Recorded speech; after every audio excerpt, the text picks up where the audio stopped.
My personal Ma ligne généalogique personnelle, l'histoire de ma famille, je l'aperçois comme une vibration. Je l'aperçois comme une vague perpétuelle qui se déplace de plus en plus vers l'avant à travers le temps.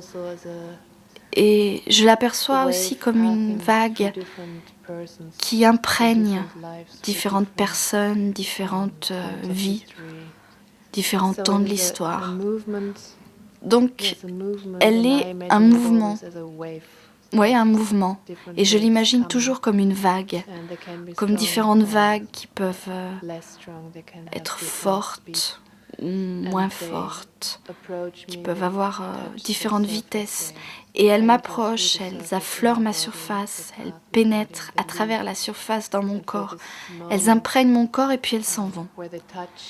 Et dans cet instant où elles me touchent et m'imprègnent, elles m'emmènent avec elles dans leur propre rythme, leur propre mouvement. On pourrait dire que pour un instant, je suis une vibration. La mémoire, si on considère ma propre généalogie, ma propre histoire familiale, c'est une sorte d'entrée en contact avec cette vibration spécifique. Ce que j'imagine et que je crois, c'est que chaque cellule de mon corps doit avoir, oui, une capacité de mémoire. Et aussi qu'une part de ma mémoire généalogie, de mon passé généalogique, ouais, est aussi là. Et puis bon, bien sûr, ça fait forcément une différence de savoir qu'une personne particulière fait partie de ta famille. Parce que tu sais que cette personnalité-là appartient à une certaine lignée dont tu fais partie toi-même. Et ça relie très profondément avec les gens qui ont vécu avant et qui font partie de ta famille. Et une part de mon histoire, c'est d'abord ma grand-mère Ruth, et puis ensuite ma grande-tante Erna Morena. J'ai pas partagé beaucoup de temps avec elles, je les perçois comme des très fortes personnalités.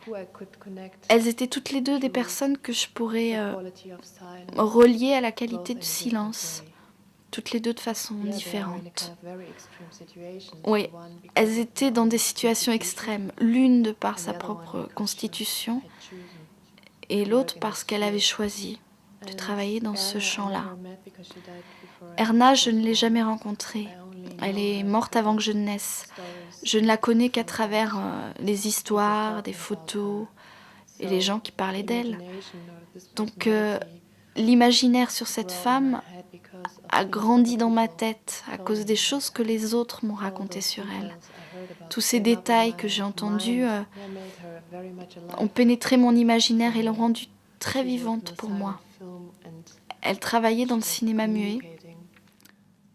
Elle communiquait à un niveau non verbal dans sa propre profession. Elle devait aiguiser sa façon de se mouvoir, exprimer avec son corps uniquement. Ma grand-mère était sourde. Elle est devenue sourde quand j'avais 7 ans et elle est devenue écrivain et sculpteur. Et les quelques rencontres dont je peux me souvenir ont eu un très très fort impact sur moi. En tant qu'enfant, j'étais assez fascinée par le fait que ma grand-mère devait percevoir quelque chose de différent que moi, que je ne pouvais pas connaître. Donc c'est vraiment le contact physique et la façon si chaleureuse qu'elle avait de me prendre dans ses bras, de m'embrasser par exemple. Je peux vraiment, si je ferme mes yeux, je peux vraiment ressentir la pression de ses mains, la chaleur de ses mains ou la forme de ses mains. Ces deux personnes ont vraiment coloré ma vie, ma personnalité, qui je suis aujourd'hui, en me traversant d'une certaine façon.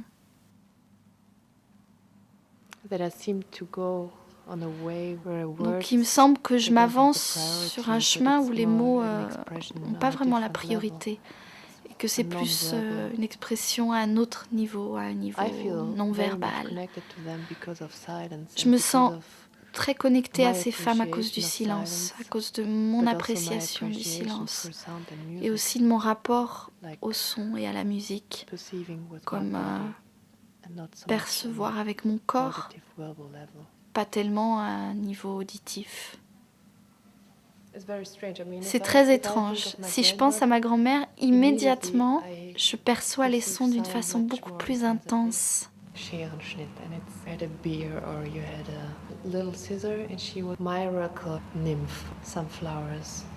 Tell you a fairy tale and scissor. Create an animal out of the paper. Just take the scissor. If you open the door, something magic. Those pictures, they were smell.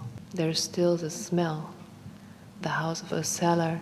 It was dark and a little bit humid.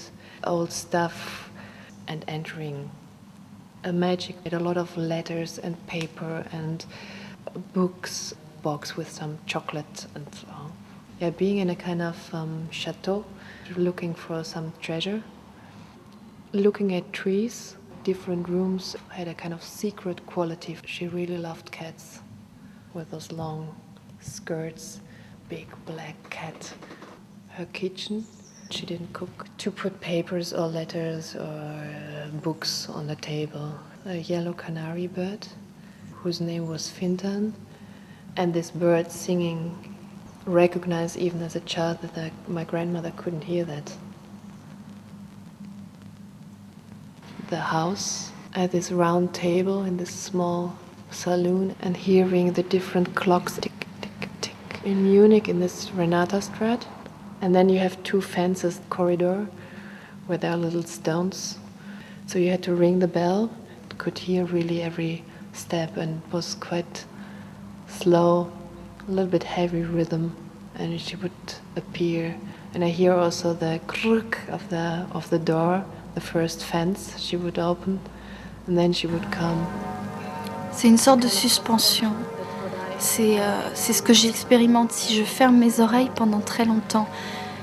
Une sorte de temps suspendu pour moi.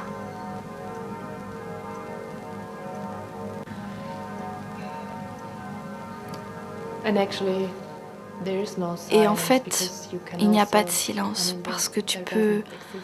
Je veux dire, le silence n'existe pas. Parce que si tu n'entends pas les sons, ton corps, lui, perçoit des vibrations.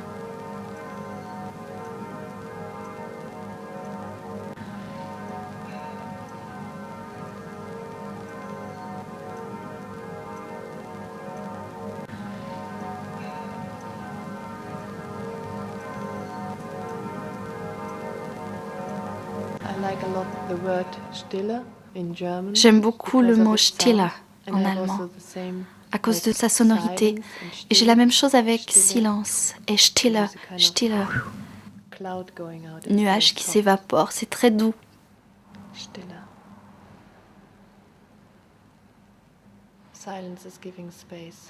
Le silence donne de l'espace pour laisser les choses apparaître. S'il n'y a pas de silence, les choses ne peuvent pas apparaître, tu ne peux pas identifier.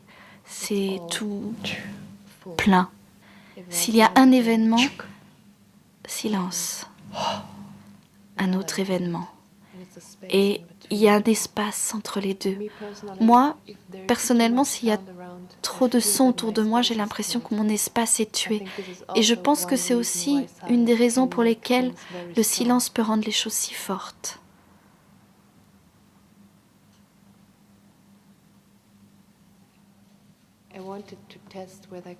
Je voulais expérimenter si je pouvais arriver à être sourde,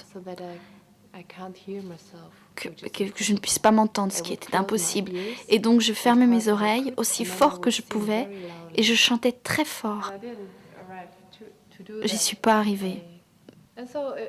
Et donc c'est resté une sorte de secret pour moi-même, une sorte de mystère. Qu'est-ce que ça serait d'être sourde? Ces souvenirs ne sont pas seulement dans ma tête ou dans les cellules de mon cerveau. Elles sont dans le corps, dans chaque cellule de mon corps. Je veux dire, si je me souviens de ma grand-mère, par exemple, j'ai une mémoire kinesthésique de ça. Et pour moi, ces souvenirs sont trop complexes pour être seulement fixé dans mon cerveau. J'ai une expérience physique de ça. C'est pas seulement une idée ou une image abstraite. Et donc c'est Bettina comme un tout qui se souvient. Moi étant Bettina, Bettina en tant que personnalité, et qui porte à l'intérieur d'elle-même une histoire, que ce soit conscient ou non. Mon développement, mon chemin personnel pour devenir un être humain, n'est pas seulement basé sur ce que je suis ou ce que je porte en moi de capacité, mais il est aussi porté, guidé ou coloré par les gens de ma famille, comme Ruth et Erna. Peut-être que c'est un monde plus continu, un espace qui n'a pas tant de frontières, moins de rythme. Vraiment, pour moi, le silence n'existe pas, c'est un silence relatif. Et le silence, c'est aussi une qualité qui donne naissance aux choses. Pour Erna, c'est la liberté. Pour Ruth, c'est sa maison, la maison. Et pour moi, c'est d'être vivante. Il se pourrait qu'après un long silence ou une situation de silence, après je sois comme rafraîchie.